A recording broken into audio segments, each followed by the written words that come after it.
Thank you, Annie, for your kind words, and thank you. It's really happy to see so many familiar faces. My inaugural lecture is about economics and its sins of omission. And when people think about economists, they tend to think about the great political economists, Adam Smith, Karl Marx, Joseph Schumpeter, Keynes, or Hayek, here depict through the imagination of artificial intelligence. These political economists wrote grand theories about how the economy works, about the achievements and failures of capitalism, about the role of government and whether it should intervene or not in the economy. But what they did bears little resemblance to what modern academic economists do. In 1930, there was a revolution in economics, a methodological revolution, led to a large extent by these two men. On the right, you have Norwegian economist Ragnar Fritzsche. He created a field in economics called econometrics. That's the application of statistics to real-world data in a drive to make economics more based in data. Economists use data to describe economic phenomena, but they specialize in doing something very, very hard, which is in the world where everything affects everything, a complexity of relations. They were able to, using econometrics, establish precise relations of causality and make the statement that A causes B. And this is very, very hard to do. On the left, you have Paul Samuelson. If Adam Smith is usually considered the father of economics, for academic economists, Paul Samuelson is considered the father of modern economics. He won the Nobel Prize in 1970, and he was a pioneer in the use of mathematics in building economic models based on mathematics to describe the economy. So the grand books full of words and with few equations that the great political economists wrote turned into academic papers with fewer words and lots of equations. So this vastly improved our science. It made economics what it is today, and it gives economists a very clarity in their reasoning. But it also made it more difficult to communicate economics. Economics is the most insular of social sciences. We don't cite other social sciences, and other social sciences don't cite us. And the degree of specialization and technical complexity, it becomes so high that makes papers sometimes impenetrable, even for fellow economists that are working in other fields. So let me do an analogy. Imagine that artists were painters, commissioned to paint, let's say, a Sunday afternoon in a park, and this is what they would present. After 5 years of working, they would present this to their audience. A perfectly rounded red dot. That would sound very far from reality to everyone that's not economists. Now, if this is what economists do, this is not what economics is. Economics would be putting all those dots together, turning them into a wonderful pointillist painting. Pointillism was the technique that claimed to be the most scientific one because of their treatment and the study of color and brightness. Pretty much like economists adopted these hard methods precisely to distance themselves from other social science and approximate them to the rigors of physics and other hard sciences. Well, so as an economist, where I did my PhD and my career, what I've been doing, I've been drawing dots. So as this is my inaugural lecture, I want to give you a little overview of what I've done in the past 20 years. I did my PhD at the London School of Economics, finished in 2010, then moved to Spain, to the University Carlos III, and then in 2017 moved to Birkbeck. And my first research area started from an internship in 2006 at the European Central Bank. And I worked on sovereign debt ratings. Sovereign debt ratings, for the ones who don't know, it's a classification that rating agents attribute to countries to represent their creditworthiness. So they attribute in the form of a code, AAA, it's the highest quality, AA, A, BBB, etc.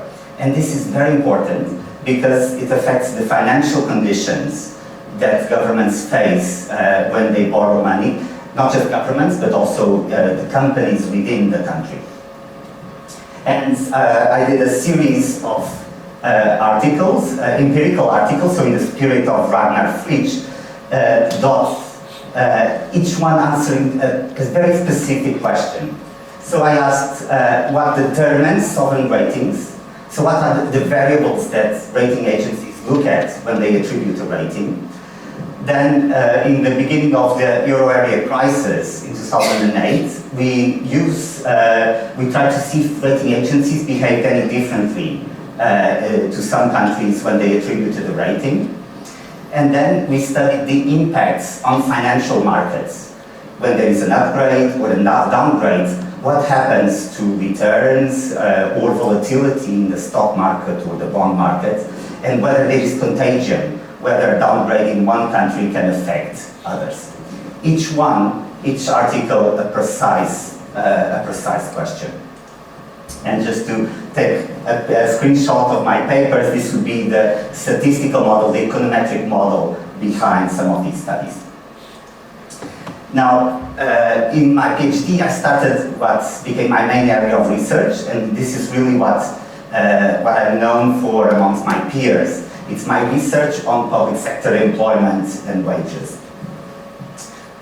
So again, this time, I did research more on the theoretical side, more in the spirit of Samuelson.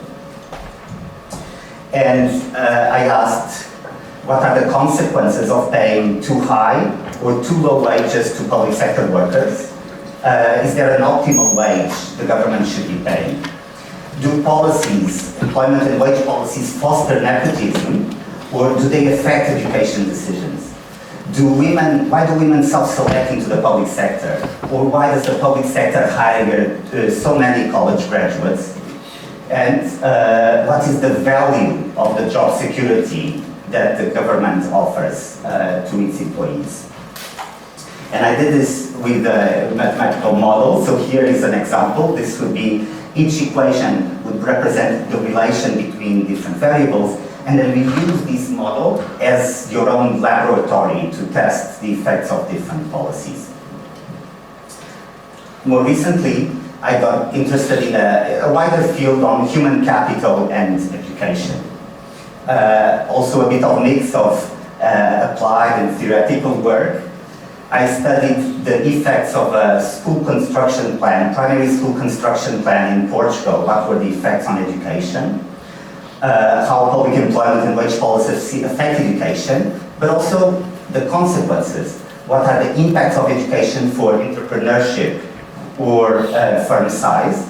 What's the interaction between education and financial development to explain cross-country differences in income?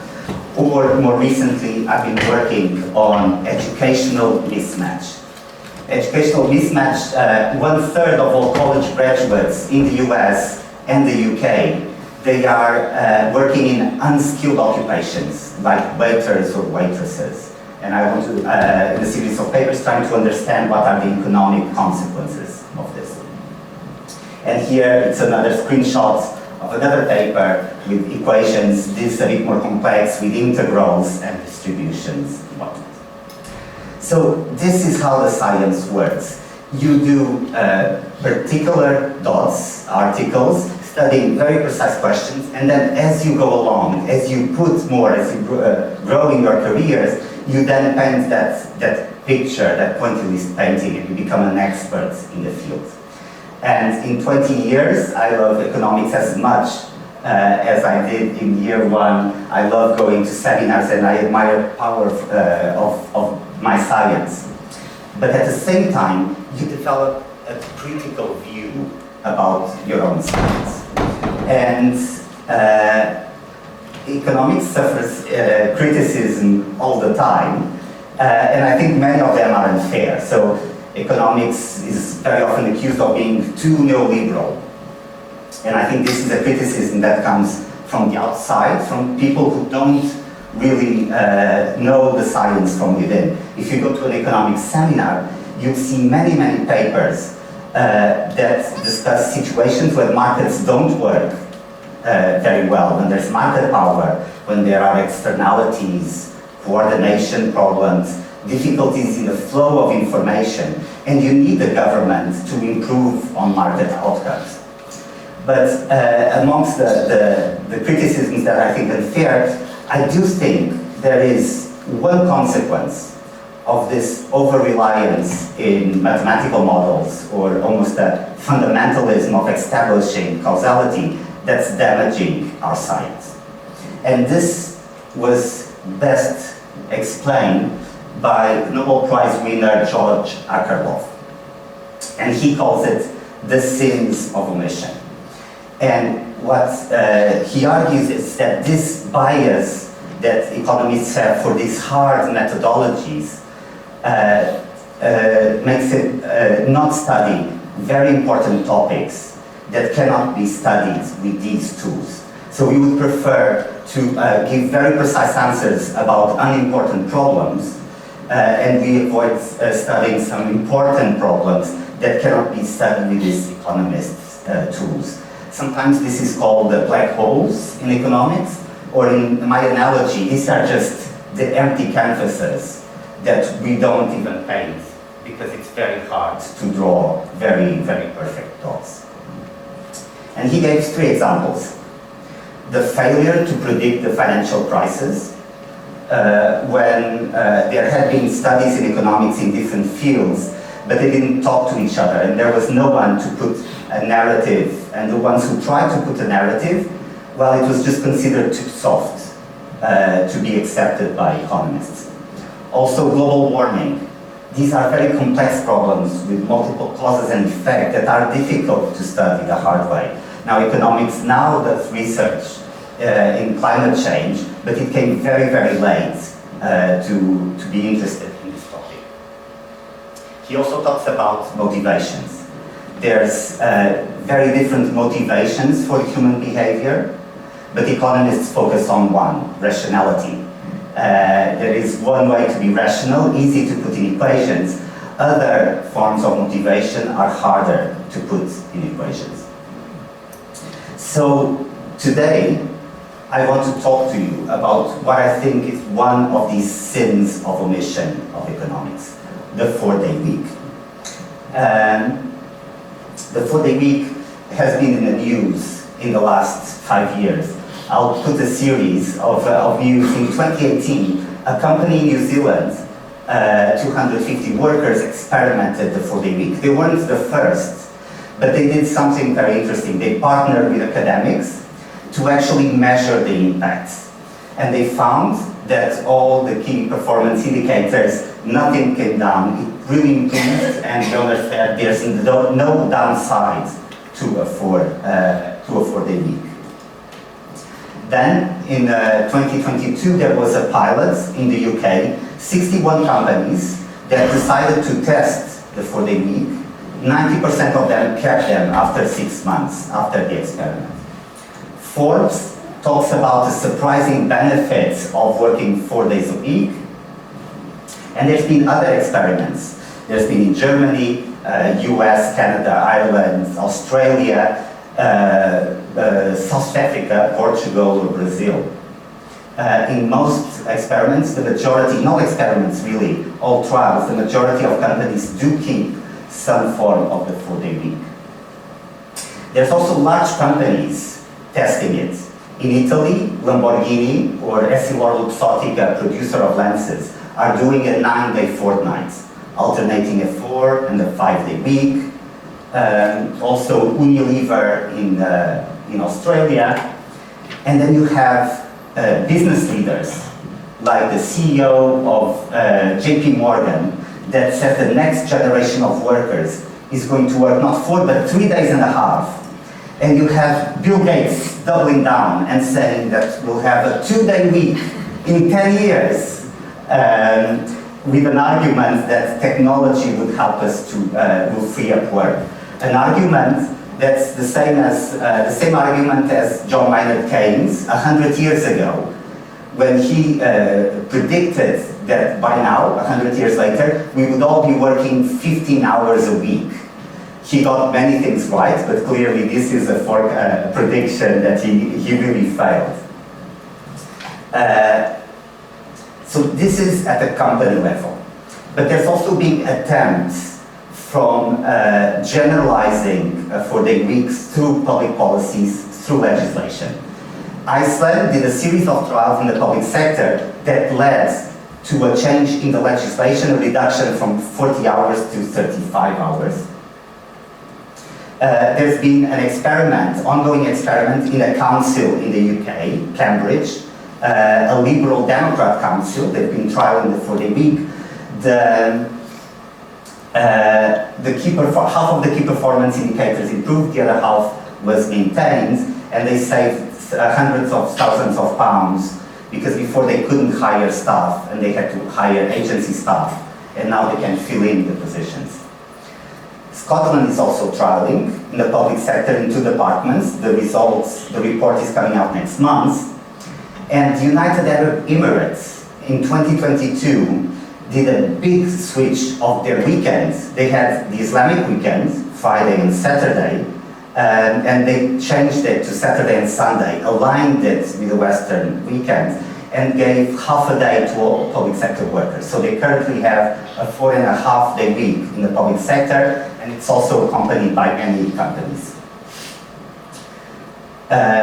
Valencia in Spain did something very interesting. Over a month, they rearranged public bank holidays so that for the whole month, everyone had 4-day weeks. So it was a coordinated change, and they measure a reduction of pollution and healthier workers. In Spain, there's been legislative attempts to reduce the working week, and so, as in the US, in different states, there's been this attempt. Just in April, the municipality of Tokyo decided to trial the 4-day week, not to boost productivity or the well-being of workers, but actually trying to boost fertility. Japan last year had the lowest birth rates in over a century. And this is going to soon become a very important problem, and they are thinking whether, if you give more time to families, whether they would want or not have more babies. Now, this is what's in the news, but what I found is that when you're actually going to read them, they all talk about slightly different things. So it's very important that we all have the same concept in mind. What is a 4-day week? And I'm going to give you 2 definitions. One is the definition when we are talking about companies. So when you see a company doing a 4-day week, this is what I'm referring. There's 3 parts.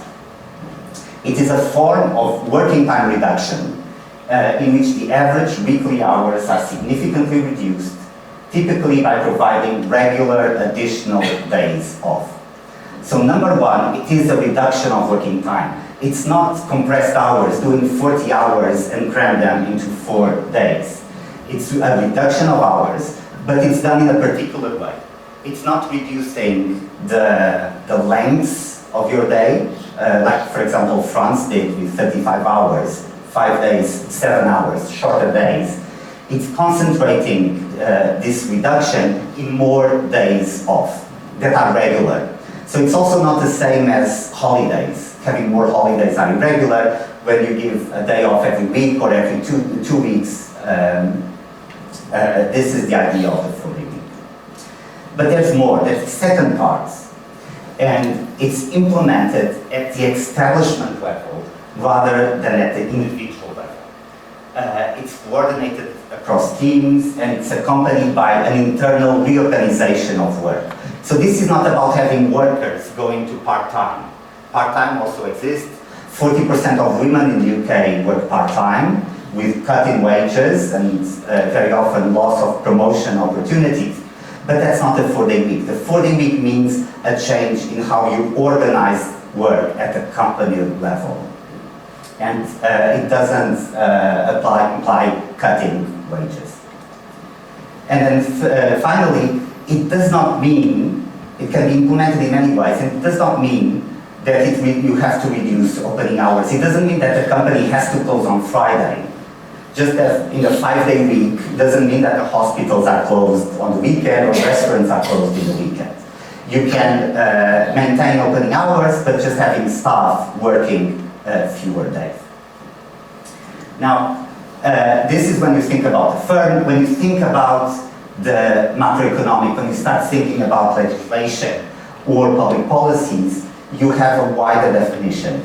So, when I think about applying it to the macroeconomy, it's a coordinated reduction in hours that's coordinated above the firm.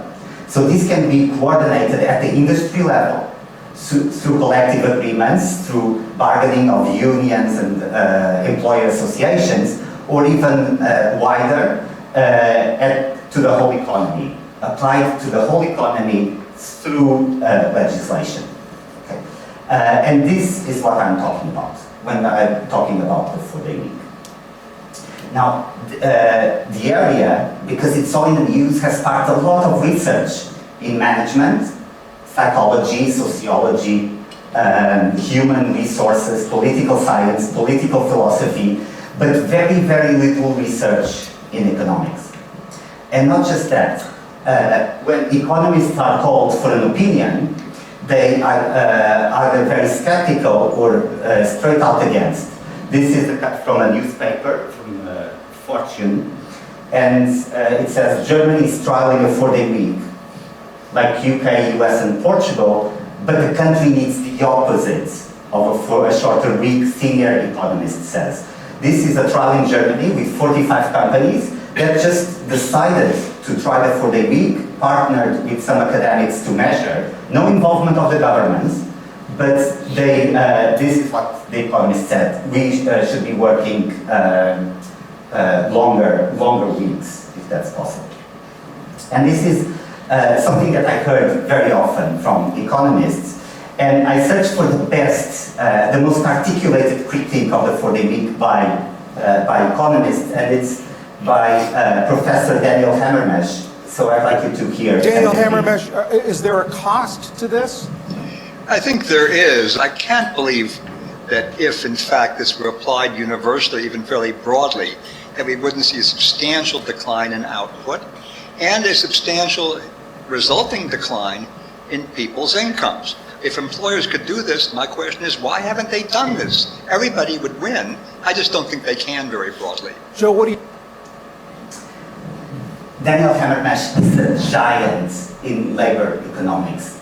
I admire him a lot. He has drawn all the possible dots and he has painted the canvases. So he's not just one of those economists that just paints dots. He really written books and he knows so much, so we should really try to address, to think about what he's saying. So if I put him here, it's more because of an admiration and because I think he's expressing precisely, very well, what a view that's common to economists. And he makes a statement, asks a question and gives an answer. The statement is, if you do this at scale, there will be a substantial decline in income and a substantial decline in output. He asks the question, if this was so good, why aren't firms, all the firms doing it? And it's actually a rhetorical question, because he gives the answer. He says, this, it can't be done. And this was on national television in the US when discussing the results of the pilot. So I want to explain why he has such a strong view and makes this statement. So I want to tell you why economists are so skeptical. And for that, I do have to teach you a little bit of economic theory. So sorry, I don't know if you thought you would escape, but this is a lecture after all.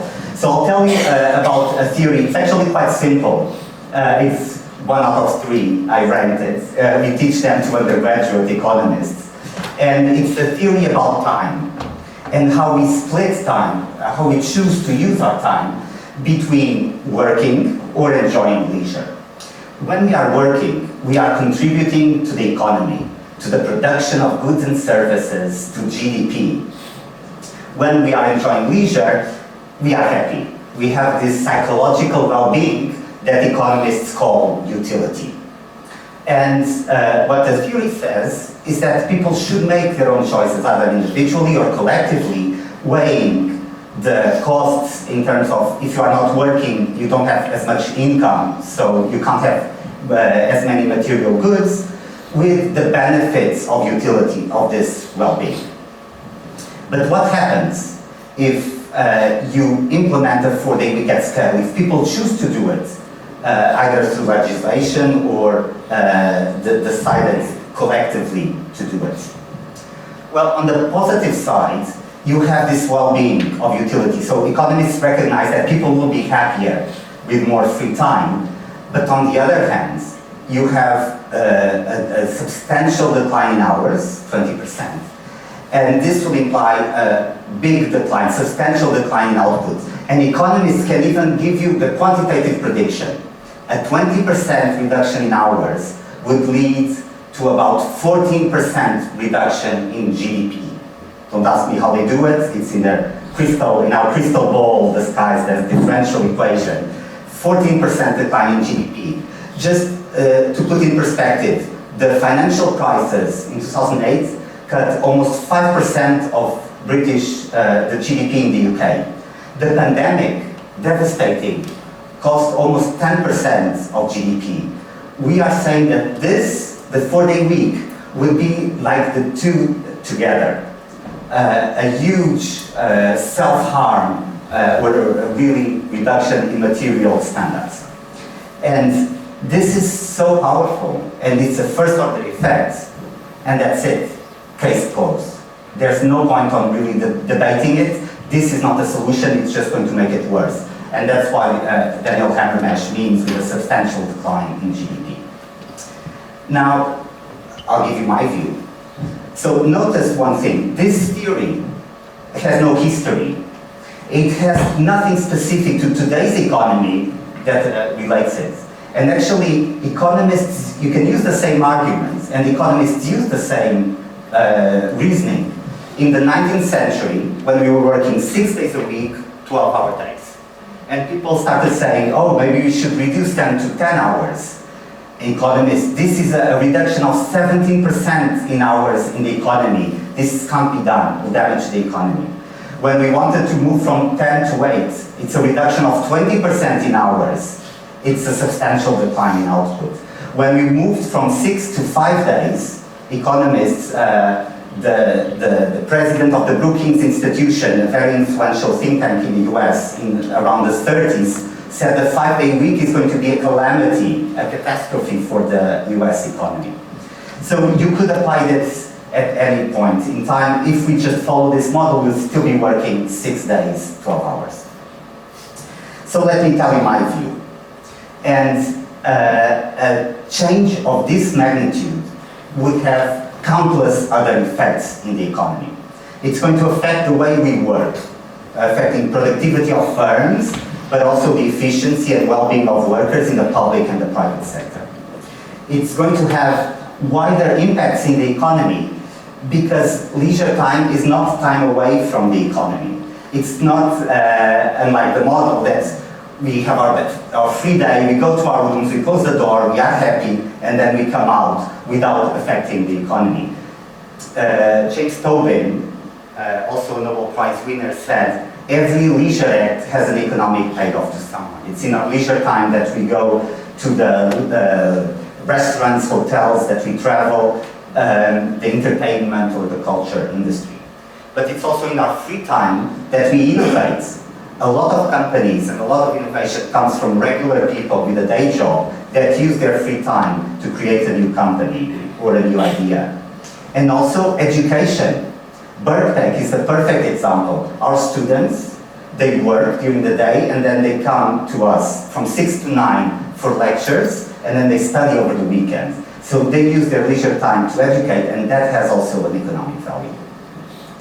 And society. It will affect society in multiple challenges it faces in terms of fertility, gender imbalances. It's going to affect global health or environment or populism and political polarization. Now, these are all other mechanisms, and just as the interest rate, when the central bank changes the interest rate, it has multiple effects in the economy, so will the 4-day week. Now, arguably, these are all relatively minor, second-order effects compared to that big one. And I think 50 years ago, they were probably small in comparison. But the second part of my argument is that now these effects are bigger. And they are bigger because the things that are happening in our economy today. It's the challenges and the characteristics of today's economy that make the 4-day week with more benefits, these other benefits. It's the rise of stress and burnout. It's the productivity slowdown. It's the increasing female participation. It's technological changes, the speed of communication, AI, increasing market power, low innovation, inequality, or demographic changes, climate crisis, or populism. The economy today is very different from what it was just 30 or 40 years ago. And it's these structural changes that have amplified this mechanism. And I do think that when we put everything together, the picture is much less one-sided as naive economists would think. Now, studying this would require many economists working for many years to put all the dots and see, quantify all these mechanisms and see how the different structural changes have impacted them. Now, you see that you come to this in one paper. This is really a narrative, and I thought about writing a book, but really I never had I was lacking courage to do it until I found one economist that did support very explicitly the 4-day week. And he wrote, "Progress comes from technical invention, and we shall ever be grateful to the discoverer of fire, the inventor of the electric dynamo, and the perfecter of hollandaise sauce. But there are also momentous social inventions. Indeed, as society becomes more affluent, these may become increasingly vital. The 4-day week is precisely such a social invention." The economist who wrote these words was no other than Paul Samuelson himself, the father of modern economics, in the year he won the Nobel Prize, that wrote the 4-day week is a momentous social invention in the foreword of this book called 4 Days, 40 Hours, talking about companies that were introducing at the time a radical and new management practice called 4-day week. So I know that the majority of economists are very skeptical or very much against, but I had the one I needed to have the courage to build this narrative, explain this view, and I published 5 days in Saturday in 2021. Again, this is the imagination of artificial intelligence, so please, this is precisely to show you shouldn't really trust everything it says or everything it does. So the reaction was a bit milder. It was a Financial Times Business Book of the Month when it came out. And Jason Furman, the chief economist of President Obama and Harvard professor, did select it as one of the top 2 books of the year in the Wall Street Journal. But by and large, very, very little attention from academic economists. I do get the odd joke when I'm in a conference saying, "Oh, it's Friday, I thought you weren't working." That I get, but no one really took it serious. Other people took it serious, a lot in management, sociology, political philosophy, political science, psychology, or labor law. It's been translated into several languages. It got attention from politicians, from companies themselves, unions, or journalists. But the best thing was, in 2022, I was invited by the Portuguese government to coordinate a 4-day week trial. and it ran for 6 months with 41 companies. I asked an associate professor in the Harvard Business School in Strategic Human Resources, who's sitting at the back, to work with me, and together we worked with companies. And this was very different from writing a book. This was really hands-on. What are the problems of the companies, and how can we actually make the 4-day week work in practice? And if this was any other lecture or seminar, I would show you some graphs and some statistics, but I decided to just give you, to show you one example of a nursery. And this is for an Italian TV channel that came to Portugal 3 days to record in several of the companies that were participating in the pilot. So for some Italians, I've seen the audience, you are lucky. For the others, you have subtitles. So, yeah, that's just in my red jacket and speaking Italian. So this is an example that really makes me very, very proud of having participated and done this pilot. And it's particularly because it's one of those sectors that people say it's impossible, it can't work. It goes alongside restaurants, manufacturing, or healthcare in the sectors that people say, oh, this can't be applied there. But it was, and it worked. So I want to explain you how did it work in this sector. They usually worked 5 days, 7 hours per day. And they changed to 4 days, increasing half an hour during the 4 days. So they worked 7 hours and a half. And what you have to understand about these sectors is that usually they have very high levels of absenteeism. So there's virus in nurseries. The workers are mainly women, and when their own kids are sick, it's usually them that stay at home. So the sector already has to face high levels of absenteeism, and in Portugal, how they deal with it is already have to overstaff. They already have to hire more workers because they know randomly some people cannot show up. So then they didn't have to hire 25% of more workers, they had to hire 1 worker in 22, so more 4.5% of workers. And they created a rota where there's always some workers out on Monday, Tuesday, Wednesday, Thursday, and Friday.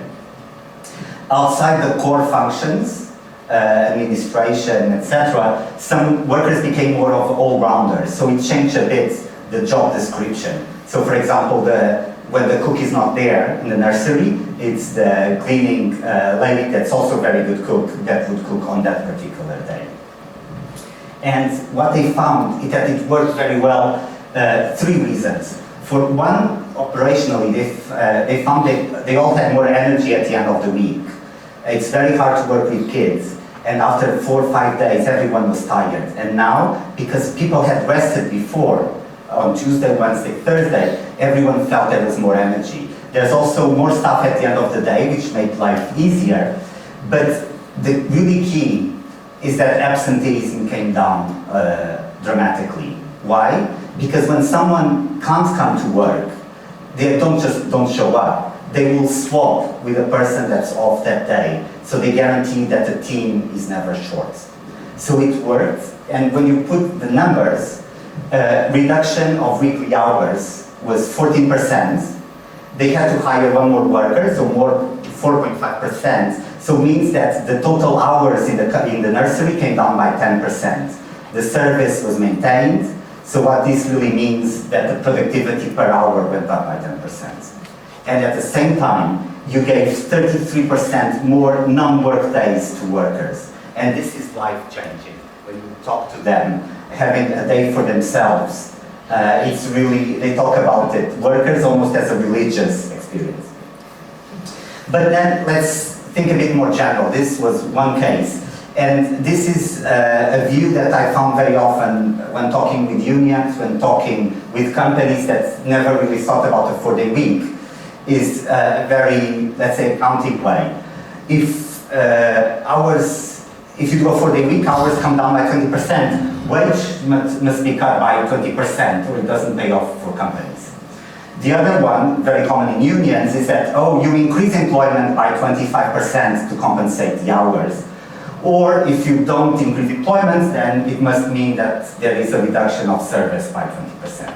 And this is a very accounting reasoning, almost mechanical or mathematical. And really none of this is acceptable. So people would say, oh, we are in this straitjacket of really 3 bad things, we can't really do this. But obviously, what's the alternative? How can you make this work is another dimension. Is if you can get productivity per hour increases that are large enough to minimize this trade-off. And you need very large increases, but is it possible or not?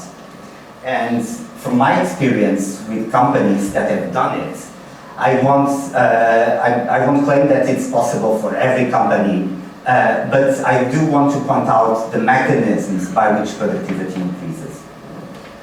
So one thing that I would like you to think is that productivity that matters is a team concept. It's not about individual productivity. It's not whether I can produce the same in 4 days as I do in 5. It's whether a team organized as such can deliver the same service, but by organizing work in a different way, where people have more days off. The second point, so it really is about how you communicate, how you coordinate work within the team. The second one is that there is very high operational costs of labor turnover and absenteeism that really damage productivity. A worker, if companies that do a 4-day week would tell you workers don't want to leave. A worker working 4 days but stays in a company for 5 years soon becomes more effective than a sequence of workers that come to the company for a year and then leave. And this labor turnover is one of the biggest problems that companies are facing now. So it really takes time, a big learning curve, and it takes more than a year until you become really proficient at your job. And then the third point that I think it's very important when we think about AI and adoption of new technology is that workers are always very skeptical and scared about big changes, institutional changes, organizational changes, technology, or AI. They are afraid of the implication it has for their personal lives, for their professional lives. They are afraid that the robots will steal their jobs. If they all become very productive by using AI, will they be needed? Whether this is justifiable or not, this is a natural fear, and it makes workers be more barriers to technological adoption. So with a 4-day week, what it makes what economists, it's a mouthful, it's one of these jargon, incentive compatible for workers. If you say to workers, here's a 4-day week, but for the company it has to maintain competitiveness. So we do have to improve the way we work. So can we change these processes? Can we adopt technology? Workers, because it's as a reciprocity, they put their energy into these changes in processes, and it makes them incentive compatible. So the companies that do it use more technology. Okay, so I'll tell you, companies are doing it.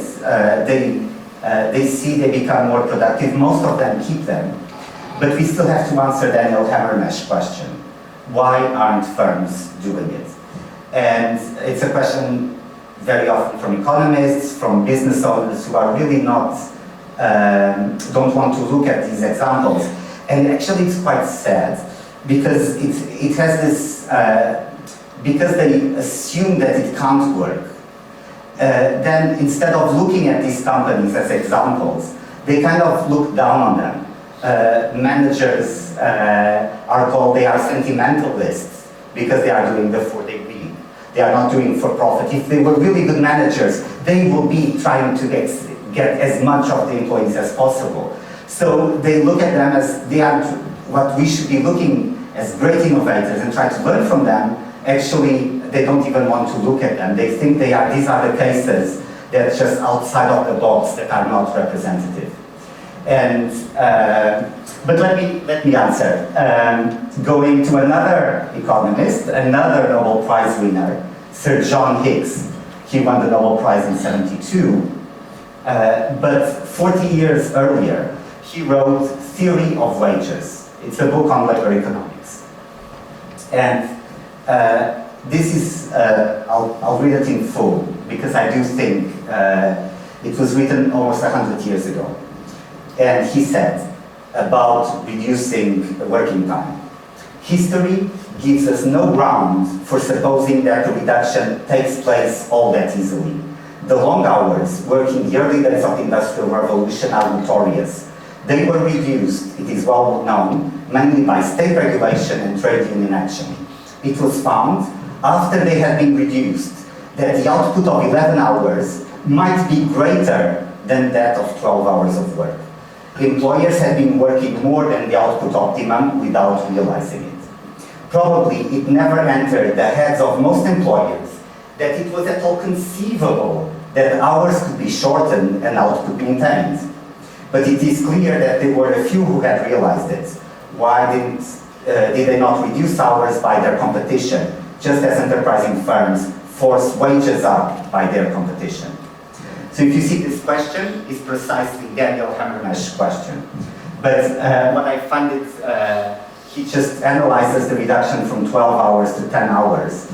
And what he says is that employers could never think that it's possible to shorten hours and maintain production. But when it was done, that's what they verified. And this happened from when we moved from 12 to 10 hours, 10 to 8, and also when we reduced the working week from 6 to 5. And he said some people recognized. He talked about Robert Owen. Robert Owen, the famous Welsh manufacturer that was a pioneer of the 8-hour day. Also Henry Ford, he did pioneer the 5-day week. They saw that they could maintain or improve production by reducing their working hours. But it just didn't generalize to the economy. So he gives the answer, and he gives 3 answers. So first, that the shortening of the working week has to be applied to the whole establishment. So it's actually much harder to do than just increasing the wages that can be done to individual workers. If a worker wants to leave the company, you can just pay higher wages. It's easier. While when you do a 4-day week, you do have to change the organization of work. And in a way, he sees it as an investment.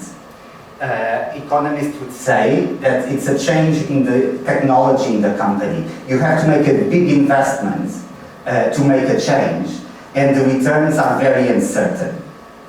And because they are uncertain, firms are very scared of trying it. Now, I question, how can you reduce this uncertainty? It's precisely to study the companies who have done the transition and try to have more companies experimenting. Then he also says it's also an investment on workers themselves. So if they leave the company, so it's an investment, and if they leave for some reason, that's also a loss for the company. So it might make them scared of doing it. I'm going to add one more. Managers might actually understand the benefits of the 4-day week, but shareholders might not. So managers, because they can understand that it will improve the organization, but shareholders are maybe too far and may not allow it. Henry Ford was put in court by his shareholders because he was managing his company as a charity, and he lost the court case. So sometimes what managers think might not be what shareholders allow. And this is what I found in the last years. Firms are they don't do it because they haven't experimented. The companies that experimented, most of them have kept it. So they don't experiment because they are very averse to experiment different ways of work. Just think about remote working. The technology existed, the research existed, but companies didn't even experiment.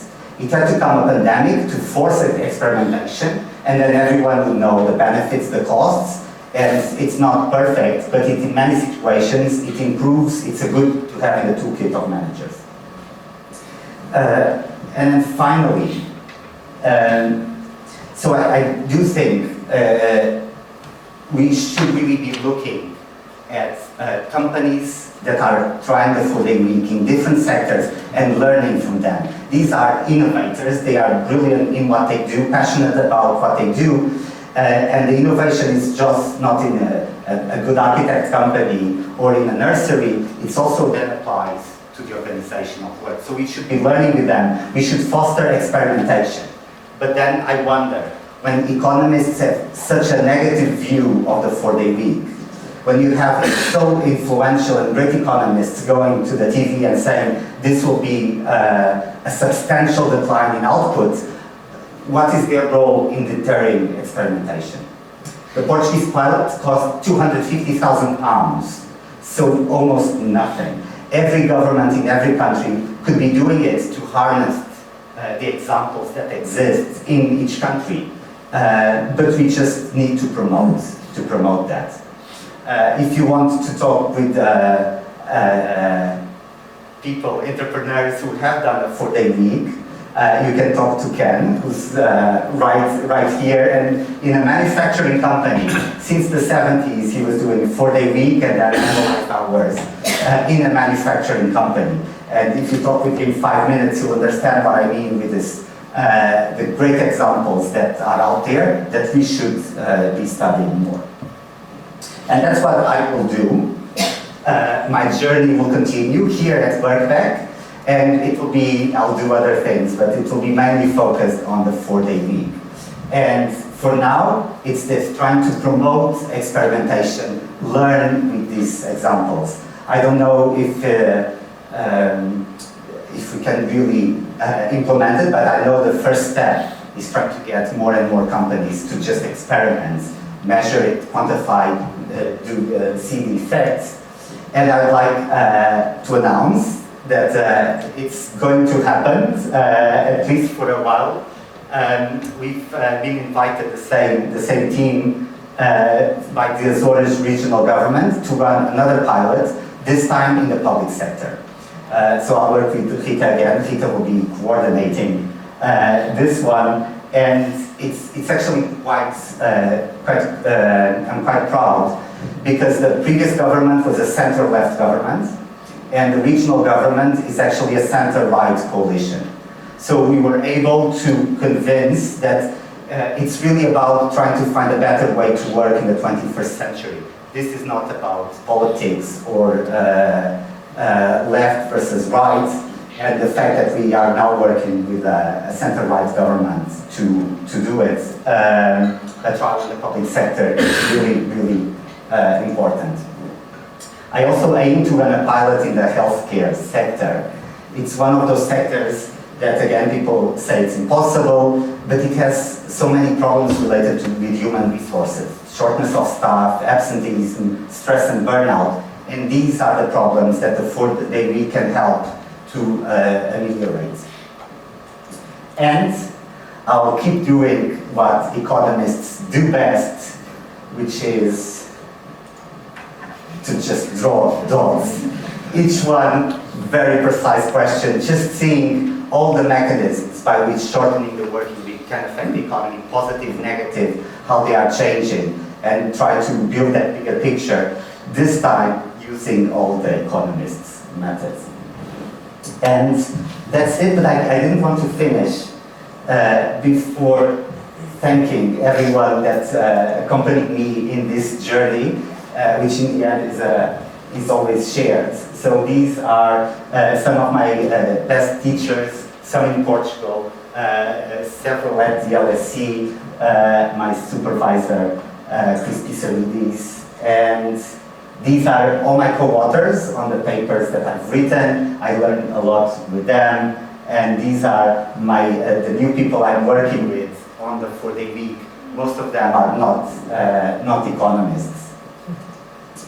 I also like to thank my past colleagues at Carlos III, mostly macroeconomists, the faculty here at Birkbeck, not everyone, because not everyone has their picture online.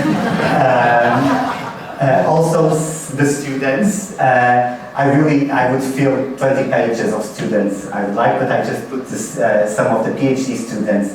They are representing a wider the students from the masters or the GDE.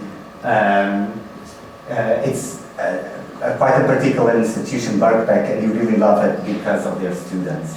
And also at the business school, now economics is part of the business school, and because of the 4-day week I've been more in touch with that side, and I'd like also to thank them.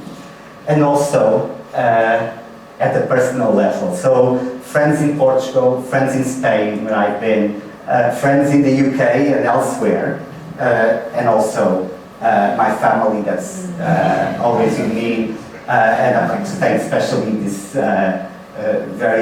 two beautiful girls, and then my wife and my daughter. Thank you very much.